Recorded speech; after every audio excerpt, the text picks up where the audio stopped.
ଆଉ ଏକ ନୂଆ କ୍ଲାସ୍କୁ ମୋର ସମସ୍ତ ପାଠକ ମଣ୍ଡଳୀମାନଙ୍କୁ ପ୍ରଥମେ ମୁଁ ସ୍ୱାଗତ ଜଣାଉଛି। ଆଜି ଆମେ ଶିଶୁ ଅନନ୍ତ ଦାସଙ୍କ ଜୀବନୀ ସମ୍ପର୍କରେ ଆଲୋଚନା କରିବା।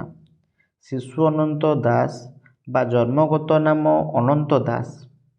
ଶିଶୁ ଅନନ୍ତ ଦାସ ଓଡ଼ିଶାରେ ଜନ୍ମିତ ଓଡ଼ିଆ ଭାଷାର ଜଣେ ମହାନ ସାଧକ ଓ ଭକ୍ତ କବି ଥିଲେ। ଓଡ଼ିଆରେ ପୁରାଣ ରଚନା କରିବାରେ ସେ ଥିଲେ ଅନ୍ୟତମ ସାଧକ। ସେ ଅନେକ ଭକ୍ତି କବିତା ମଧ୍ୟ ରଚନା କରିଥିଲେ। ମହାପୁରୁଷ ଅନନ୍ତ ଦାସ ପଞ୍ଚସଖାଙ୍କ ମଧ୍ୟରେ ଅନ୍ୟତମ।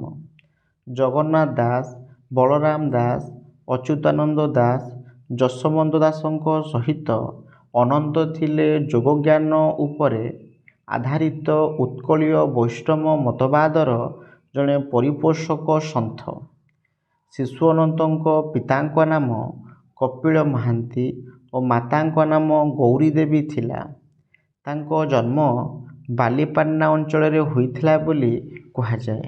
ଗବେଷକ ସୂର୍ଯ୍ୟନାରାୟଣ ଦାସଙ୍କ ମତରେ ଶିଶୁ ଅନନ୍ତ ପୁରୁଷୋତ୍ତମ ଦେବଙ୍କ ରାଜତ୍ୱରେ ଖ୍ରୀଷ୍ଟାବ୍ଦ 1486-25 ଅଙ୍କରେ ଜନ୍ମଗ୍ରହଣ କରିଥିବା ଅଚ୍ୟୁତାନନ୍ଦଙ୍କ ଉଦୟ କାହାଣୀରୁ ଜଣାଯାଏ।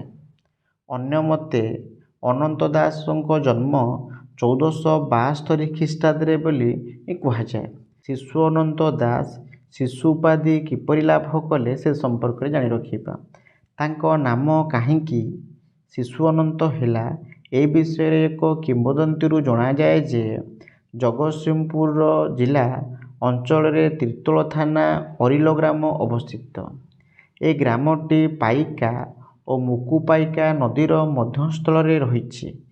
ସେ ଗାଁ ପାଖ ଗହୀର ଜମି ରାଧାକାନ୍ତ ଠାକୁରଙ୍କର। ସେହି ଜମି ମଧ୍ୟରେ ଏକ ଉଇହୁଙ୍କା ଥିଲା।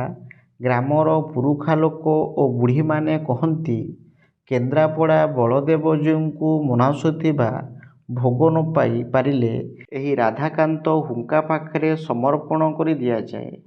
ଏହି ହୁଙ୍କାଟି କଣ୍ଟକିତ ଗୁଳ୍ମ ଦ୍ୱାରା ଆଚ୍ଛାଦିତ। ବହୁ ସର୍ପଙ୍କର ବାସସ୍ଥଳୀ। ମୁଖ୍ୟ ସର୍ପଟି ଅତି ଭୟଙ୍କର। 1962ରେ ଏହି ହୁଙ୍କା ମଧ୍ୟରେ ଶିଶୁ ଅନନ୍ତଙ୍କ ଆଭାସ ଉଦ୍ଭାସିତ ହୋଇଥିବାର ଜଣାଯାଏ। ଅନ୍ୟ ଏକ କିମ୍ବଦନ୍ତୀରୁ ଜଣାଯାଏ, ପାଖଡ଼ ଗ୍ରାମର ସତ୍ୟାନନ୍ଦ ସାହୁ ସେହି ହୁଙ୍କା ବାଟେ ଯାଉଥିଲେ।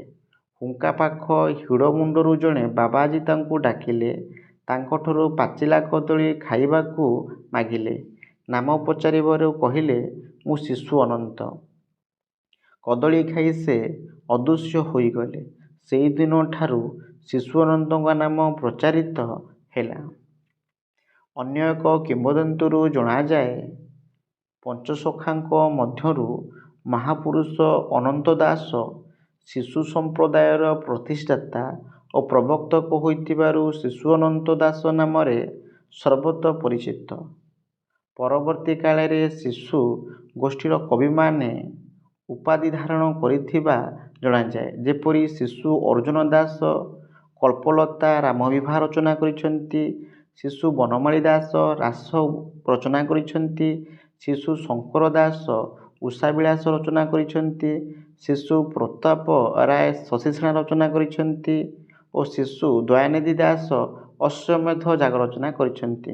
ସମୟାନୁକ୍ରମେ ଏହି କବିମାନେ ମଧ୍ୟ ଶିଶୁ ଉପାଧି ପାଇଛନ୍ତି।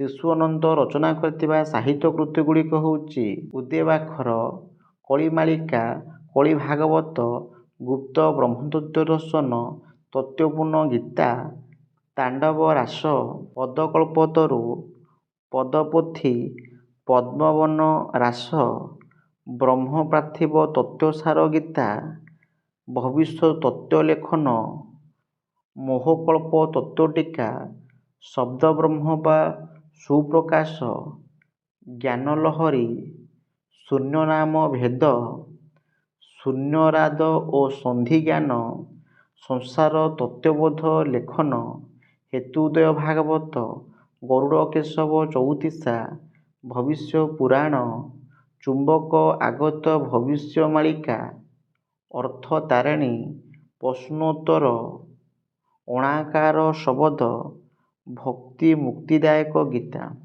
ଶିଶୁ ଅନନ୍ତଙ୍କର ପୁସ୍ତକ ଗୁଡ଼ିକ କିଭଳି ଭାବରେ ମୁଦ୍ରିତ ହୋଇଥିଲା ଏବଂ କେଉଁ କେଉଁ ପୁସ୍ତକ ମୁଦ୍ରିତ ହୋଇନାହିଁ ସେ ସମ୍ପର୍କରେ ମଧ୍ୟ ଆମେ ଜାଣି ରଖିବା। ଶିଶୁ ଅନନ୍ତଙ୍କର ଗ୍ରନ୍ଥ ଗୁଡ଼ିକ ମୁଦ୍ରିତ ନ ହୋଇଥିବାରୁ ସେଗୁଡ଼ିକ ସମ୍ବନ୍ଧରେ ବିଶେଷ କିଛି ଜାଣିବାର ସୁବିଧା ନାହିଁ।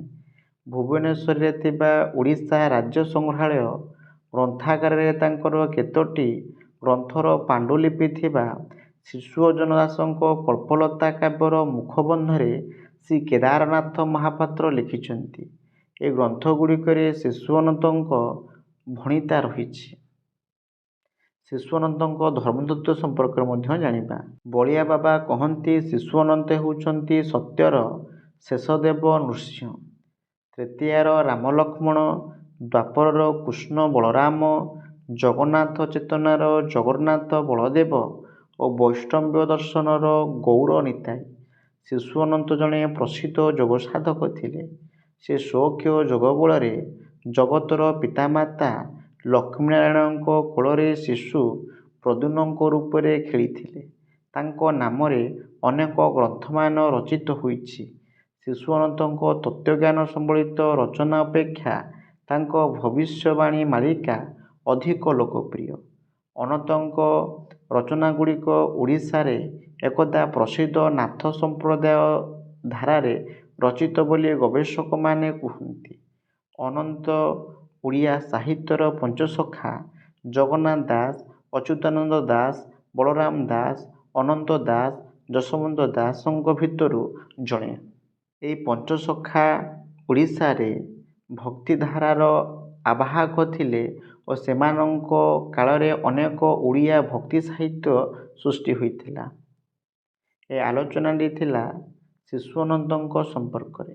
ଯଦି ଆଲୋଚନାଟି ପାଠକମାନଙ୍କୁ କିଛି ମାତ୍ରାରେ ସହଯୋଗ କରିଥାଏ ତାହେଲେ ମୋ ଚ୍ୟାନେଲକୁ ସବସ୍କ୍ରାଇବ୍ କରିବେ, ଲାଇକ୍ କରିବେ, ସେୟାର କରିବେ ଏବଂ ନିଜସ୍ୱ ଅଭିମତ ପ୍ରଦାନ କରିବେ।